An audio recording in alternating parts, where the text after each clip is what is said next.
All right, this is Algebra 2, Lesson 11. Here are the problems I'm going to work. We're going to start with number 3.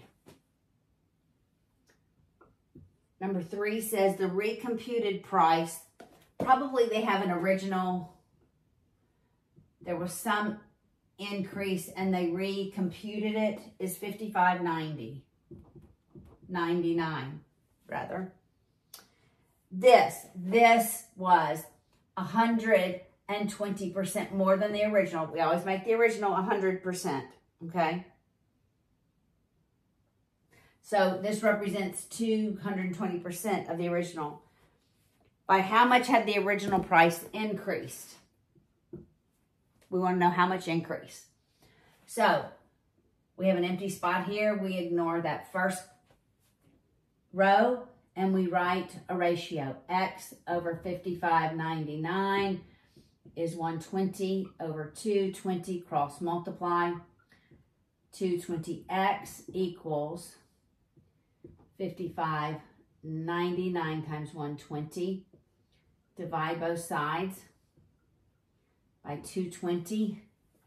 Do that in your calculator. 55.99 times 120. Divide that by 220. It's 3,054. Does that make sense? Yes, because this is going to be like 2,500 less, about, approximate, not exact. Actually 25, what? 45? Which is less than the increase. So 3,054 is correct. It's logical as well. All right, number 5. Number 5. If Peter picked 240% more than Roger. Okay, so Roger is like the 100%. The more than or the increase was what? 240%. So that Peter is 340%.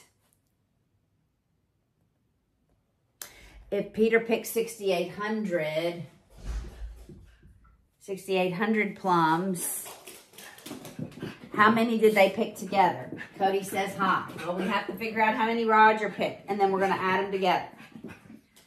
All right? So we're going to do 100. We're ignoring this middle row because there's not a number there. 100 over 340 equals X over 6,800. Cross multiplying. 340X is 100 times 6,800. Dividing by 340, we get how many Roger picked. All right, so Roger picked 2,000. So together they picked 8,800. All right, number 9.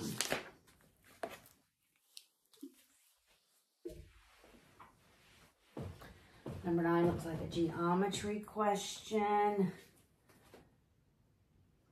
All right, it says the radius is pi.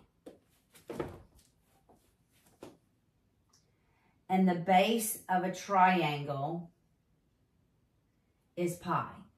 All right, so I'm thinking it's going to have some area, right? So the base of the triangle is also pi. The area of the circle, all right, so that's pi r squared equals the area of the triangle, 1/2 base times height. What is the height of the triangle? All right, so this is pi times pi squared. I'm just substituting that in, is 1/2 pi times h. All right, so this is pi cubed equals 1/2 pi h. Divide by pi, because multiplication is addition. Divide by pi, and division is subtraction. So that's pi squared is 1/2 h. Now multiply by 2. Your height is 2 pi squared. Last problem, number 15. Number 15. 15 is find the distance. The distance formula is the square root of x2 minus x1 squared plus y2 minus y1 squared. And we're given these points, -3, 5, 2. Label your points. It doesn't matter which one is set 1, which set is 2. The distance is going to be square root of 5 minus -3, which is plus 3 squared, right? Minus a negative is a positive. Plus 2 minus a negative is positive 3 squared. So that's 8 squared, which is 60. I know. 64, right? Yeah. So that's 64. 64 plus 5 squared, which is 25. So that equals the square root of 89. I don't believe that can be simplified. All right.